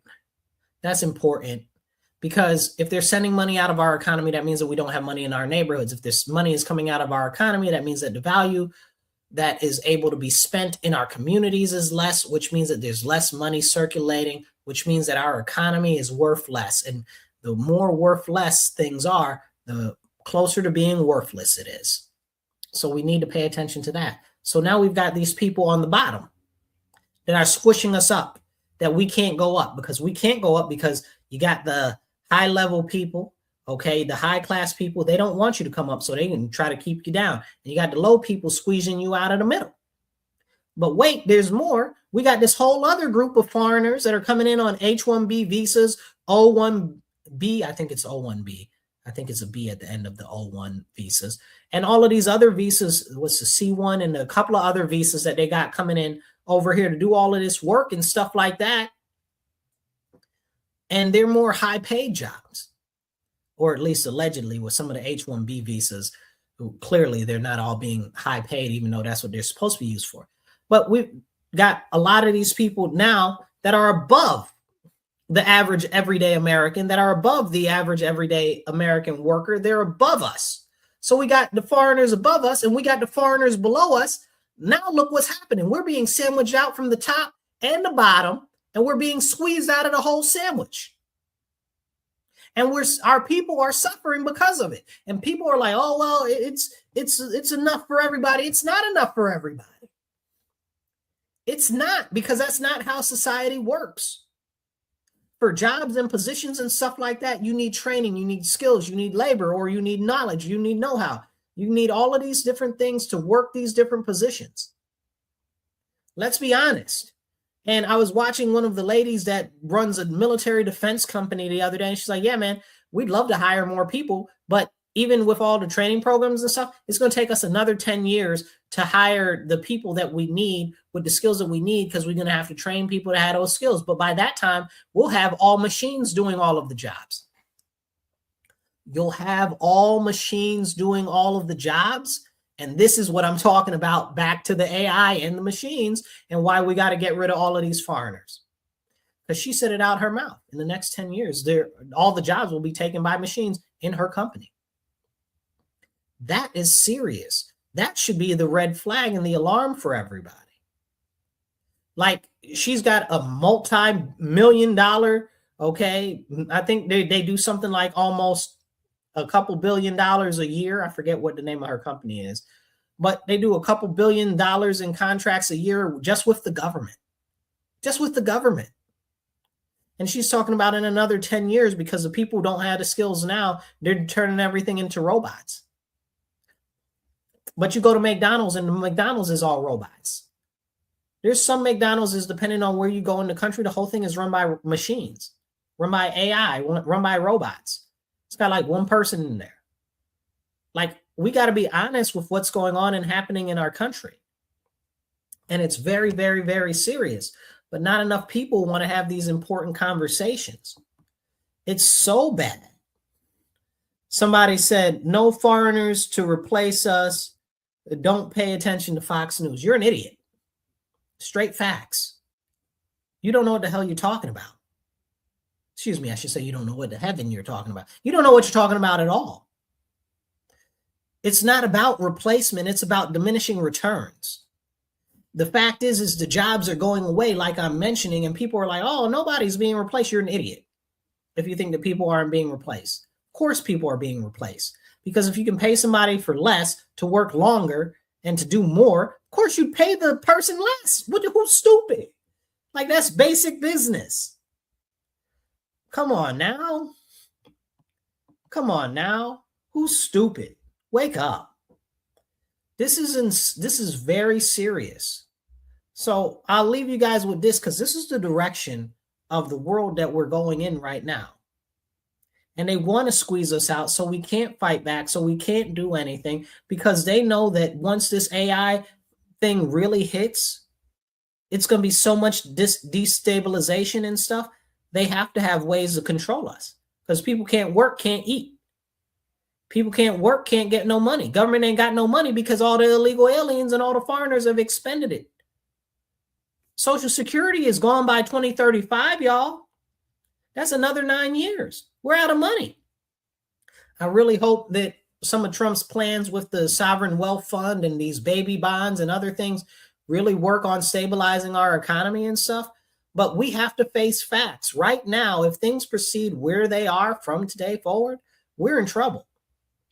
And Trump, being the president, can't do it all himself. It's really these very Democrat-run states that are the problem. You know, we see prices on energy going down all across the country because of what Trump has done. And here in New York, the price of energy is going up. Explain it to me like I'm 5. Why is that happening? It's very simply happening because of the policies that have been instituted by these Democrats in New York State. Trump's got no control over New York State. He can do what he can on the federal level, but the people that are hurting us in New York State are the Democrats and their policies and their regulations and their taxes, which are bananas. But can we talk about that? We need to. We need to. Trump is not the savior. Trump is not going to save everybody. He's going to do what he can in the position to do what he can. But it's us that need to get active in our different areas, our different states, our different localities, and stuff like that. Because the president can't do anything, no matter what these crazy people outside running in the streets that hate Trump so much think that he can do. One of the biggest problems is Congress. I talk about them all the time. I think almost all of them need to get tipped over and poured out. But secondary to Congress, it's the state level governments that are the problem. And we really need to have that conversation. We really are in a very serious situation. We need to stand up and pay attention to what's going on. These distractions between the Democrat and the Republican are all ways to usurp us as sovereign individuals. They don't want us to have the power. That's why the state keeps putting in more laws and more provisions. And this is important. It really, really is important. People don't want to talk about it. We see what's going on again, and this is important to me. The Second Amendment is very important. We've got these people in Minnesota right now out there, open carry, this, that, and the third, all things that I support. But they're out there saying that people should shoot the ICE. Are you dumb? Are you trying to get them to put more Second Amendment limitations in place? Are you trying to make it so that the policing on the federal level goes even higher and more serious? Like, are you stupid? Like, are you trying to cause problems for us? Like, yes, they are trying to cause problems for us, and people need to wake up and pay attention to what's going on. It's really very direly serious, but people aren't paying attention. But hey, we can only do what we can do.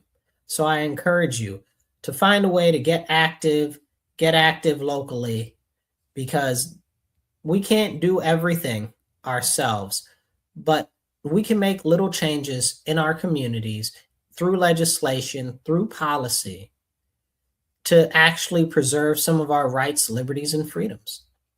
And that's where we start. But I encourage you, just get a little bit active, go to a town board meeting or a school board meeting, or join your local political committee, because if we don't do anything, nobody's going to do anything. And don't fall in with this whole, my team nonsense. You got to remember, the bigger picture is the government is out for itself. It's not about individuals in the government. It's the government itself is its own living entity organism. Okay. It doesn't care about anybody. These foreign interests, they don't care about anybody. Okay. These China, they don't care about anybody. It's these other people that are out for themselves. They don't care about anybody. They don't care about anybody. We have to stand up. We have to get active. I don't care what anybody says about these illegal aliens. I don't care what anybody says about, oh, we need to stand up against authoritarianism. Listen, I lived through COVID. I don't know how old you were when you lived through COVID, okay? But I figure most of you were of cognizant ability, like you had some thoughts in your head, you can think. And if you lived through COVID, you saw people saying that you needed to check your passport, your Vax pass, to go into a store. They told you to call and inform on your friends and family during Thanksgiving if they had more than 2 people over for Thanksgiving. And we're going to act like that didn't happen.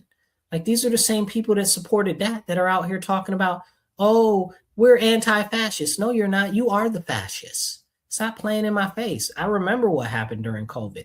Now Hawaii is talking about, Oh, they want the people that are concealed carry permit holders to wear an orange band on their arm. You want the people that are concealed carry holders to wear an orange band on their arm in Hawaii? That's what you want to do? Like, and these crazy crackpots are out here talking about, oh, we don't want fascism and we don't want we don't want all of this, we don't want all of that. Clearly you do, because when this stuff pops up, you don't got nothing to say. Nothing. Here in my city, we got, it's a lot of them are very far left, right?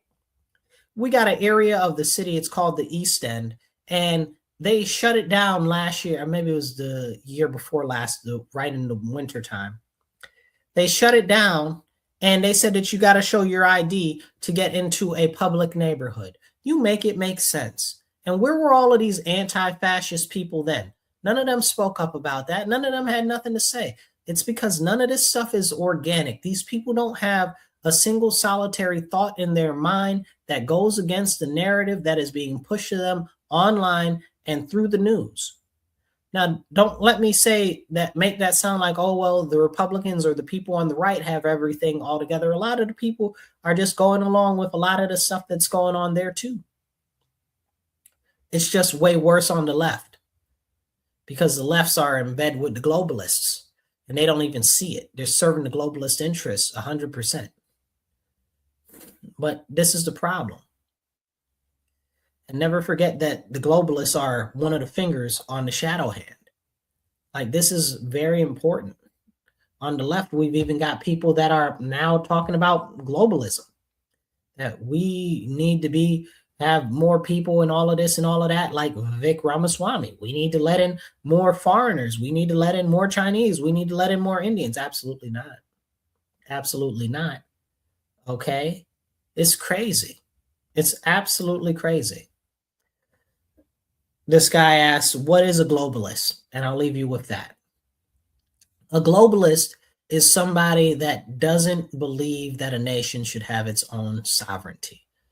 Essentially, it means that Canada isn't Canada, America isn't America, Botswana isn't Botswana, and all of them are together through some either one world government or some greater overarching entity that controls everything, similar to the UN.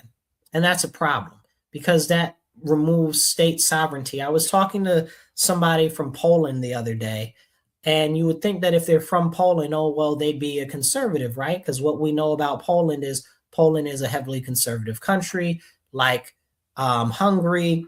And they were explaining a lot of, they were explaining a lot of how things work over there. And they're younger, so they're leftist, right? So they're like, well, yeah, but what a lot of us want is us to have closer ties to the EU. And look at Brexit and how England pulled out of the EU and it didn't work out so good for them, or whatever the case. That's not true. Brexit wasn't a problem for the United Kingdom. What was a problem was they let in all those people from all across the world, okay? And that's the problem, So it wasn't them pulling out of the European Union that was the problem, even though there were some issues that presented from that, but we already knew that because of the way that they wrote up the contract to get in the EU. But here's the thing. When you talk about, I was talking to this girl and she was like, yeah, so I want closer ties to the European Union. I said, well, if you want the European Union, and she was telling me the history of the country, and apparently Poland didn't exist for like 100 years because they got invaded and like they got wiped off the map for like 100 years. I didn't know that. That was interesting. So she was saying that she wants closer ties to the EU. I said, but if you get closer ties to the EU, then it'll be like your country is erased once again. And I was like, don't you see that? Don't you understand? She's like, well, I still want my country to have its sovereignty. And I was like, you can't if you're part of the EU. But that's what you're arguing for. And she was like, oh, I never thought about it like that. And this is exactly what we need to talk about, because a lot of these people say that they stand by these things. They say that they believe these things, but they don't even think about what the implications of of these things actually are. It's really, really, really serious. And we need to have a conversation about it. Because when I was talking to her, she was like, oh, shoot, I didn't realize that all of the closer ties to the European Union would actually have us lose our sovereignty. And I was like, that's why Britain left. That's why they left. And you're telling me here that you're concerned about your country losing its sovereignty, and you want to give up your country's sovereignty to be part of the European Union. Listen to yourself. And it hadn't dawned on her that with the positives that come along with joining the European Union, because she was like, oh, well, free trade and free transportation, like not free transportation, but you can go through all of the countries with one passport. So, and she'd never put it together that that would lead them to losing their sovereignty. And that's what's going on with these globalists in the United States right now. They're so fiercely independent and anti-government that they don't realize that what they're calling for is going to be the destruction of what they believe are their own rights. So we have to stand up, and we have to encourage people to really have the tough conversations now more than ever, because if we don't, we're headed to a very bad place. All right, you guys, I'll catch you guys later. Please share this video, hit the like button, and make sure that you get the message out there. And please be sure to subscribe if you're not subscribed yet. And if you want to help out the channel, right on either side right here, okay, that's how you can help out. Or if you're watching us on the vertical format right there at the top, that's how you can help out. Okay, I'll catch you guys later. Remember, stand up, speak up, don't shut up, take action. Be blessed and be well.